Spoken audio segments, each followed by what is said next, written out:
नमस्कार दोस्तों, आज की इस वीडियो में आप क्लास 10th की विलोपन विधि सीखने वाले हैं, वो भी बहुत आसान तरीके से। आप इस वीडियो को पूरा देखिए, आपको विलोपन विधि एक सिंपल तरीके से और ऐसे तरीके से कि आप कभी उस तरीके को भूल नहीं पाएंगे। इस वीडियो में हमने उस तरीके को सिखाया हुआ है।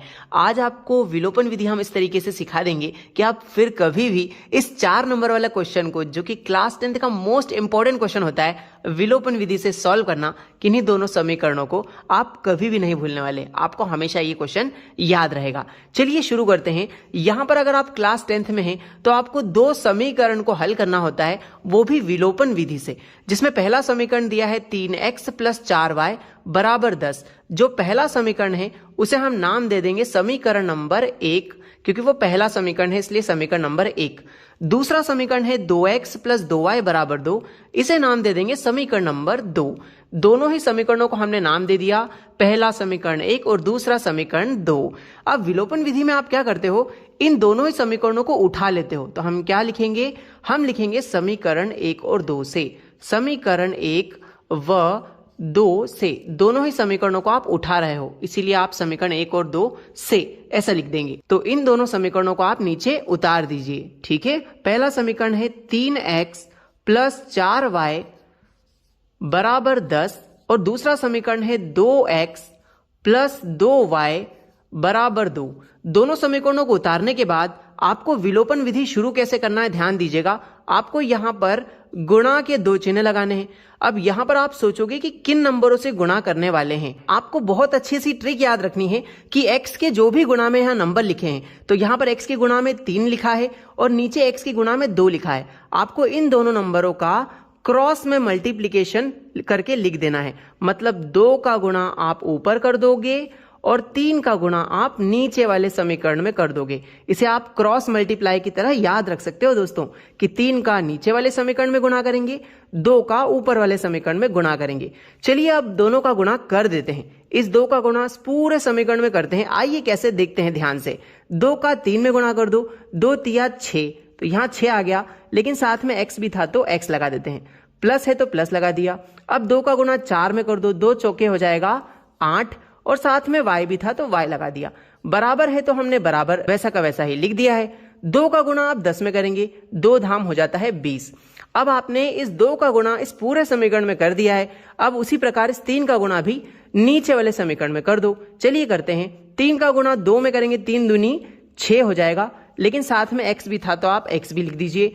अब 3 का गुणा 2 में करेंगे तो फिर से 3 दूनी 6 हो जाएगा, और साथ में यहाँ y भी था तो y एज इट इज आ जाएगा। बराबर है तो हमने यहाँ बराबर लगा दिया है। अब क्या बचा है, 3 का गुणा 2 में करेंगे, 3 दूनी 6। लीजिए दोस्तों, विलोपन विधि हम क्यों करते हैं, ताकि हम x के जो भी गुणा में नंबर है उन्हें बराबर कर देते हैं। तो यहां पर देखिए, x के गुणा में यहां भी 6 है, x के गुणा में यहां भी 6 है, मतलब आपने x के गुणांकों को बराबर कर दिया। जैसे ही गुणांक बराबर हो जाते हैं, आपको सभी चिन्हों को बदल देना है, यानी आप दोनों समीकरणों को घटा लेते हैं। तो यहां लिख देते हैं घटाने पर। घटाने पे क्या होता है, सभी के चिन्ह बदल दिए जाते हैं। प्लस का 6x है तो ये पलट के माइनस का हो जाएगा, प्लस का 6y है तो ये भी बदल के माइनस का 6y हो जाएगा, यहाँ पे प्लस का 6 है तो ये भी माइनस का हो जाएगा। आइए अब इनको सॉल्व कर लेते हैं। प्लस का 6 और माइनस का 6 तो कट जाएंगे, क्योंकि आप जानते हो प्लस माइनस होता है माइनस। 6x में से 6x गए तो 0x बचेगा, मतलब कुछ भी नहीं बचने वाला। आगे बढ़ेंगे। प्लस माइनस, ये नीचे वाले चिन्ह का बहुत अच्छे से ध्यान रखना, क्योंकि नीचे वाला चिन्ह ही आपका पर्सनल चिन्ह हो गया है। अब प्लस माइनस होता है माइनस, यानी आपको घटाना है। 8y में से 6y चले गए तो कितने y बचेंगे, 2y बचेंगे। बराबर 20 और माइनस का 6, मतलब 20 में से 6 गए तो कितने बचेंगे, यहां पर बचेंगे 14।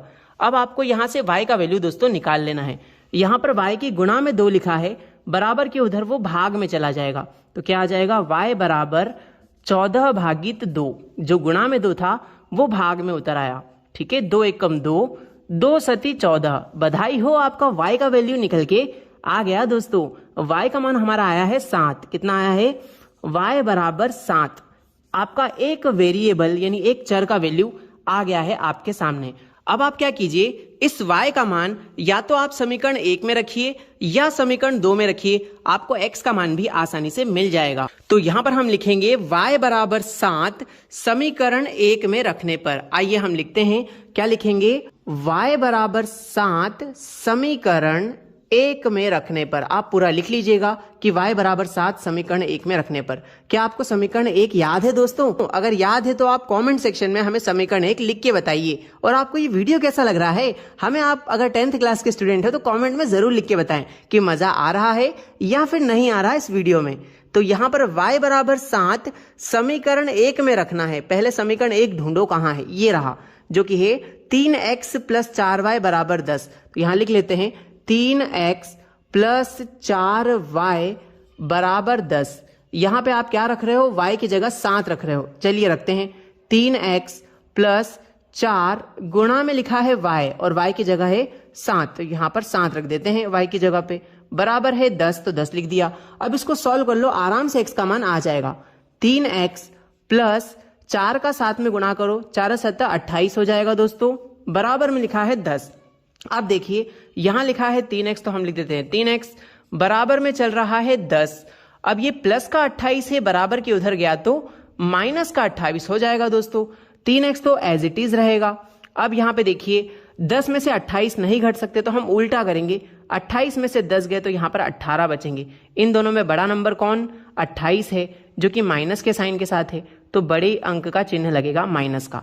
ठीक है, अब आगे यहां पर 3 गुणा में है, बराबर के उधर 18 के बटे में चला जाएगा, तो आ जाएगा x बराबर -18/3।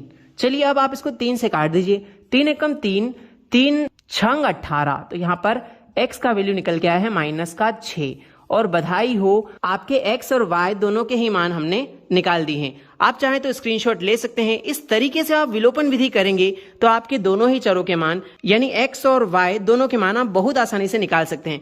आपको यह वीडियो कैसा लगा कमेंट सेक्शन में जरूर बताइएगा। आप अगर प्रतिस्थापन और वज्र गुणन यानी एलिमिनेशन मेथड, सब्स्टिट्यूशन मेथड और क्रॉस मल्टीप्लीकेशन मेथड तीनों ही सीखना चाहते हैं तो डिस्क्रिप्शन में हम इन वीडियोस के लिंक दे देंगे। 2 चर वाले रैखिक समीकरण हल करने के लिए सारे के सारे क्वेश्चन हम डिस्क्रिप्शन में डाल देते हैं दोस्तों। थैंक यू सो मच आपका वीडियो देखने के लिए।